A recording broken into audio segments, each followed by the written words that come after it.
Okay. I took on Superman Lost number 4. Now, here's my truth about this one.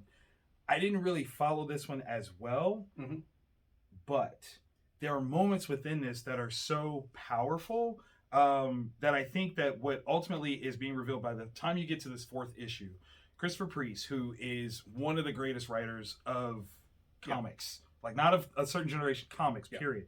And Carlos is a fantastic storyteller, but you're getting into a space now where this story is so big, it is going to be crushed under the weight of individual releases.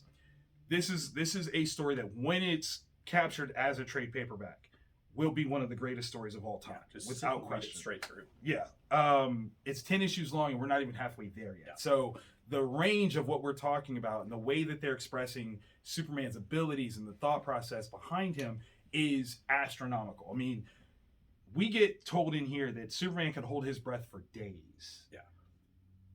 Like, we've never thought of it like that. Yeah. You know what I mean? Like, even in terms of like, oh, well, he can hold his breath for a long time. What's that mean? Yeah. Days.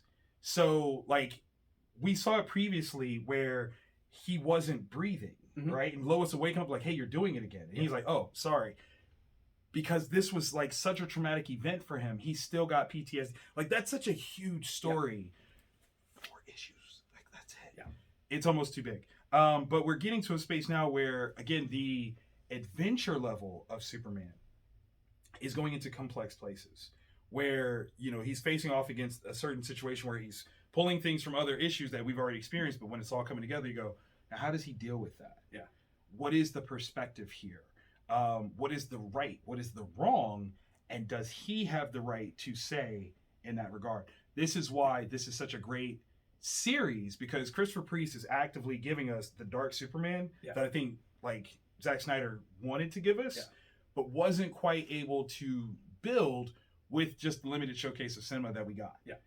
This is that. So if you want that, read this. Yeah.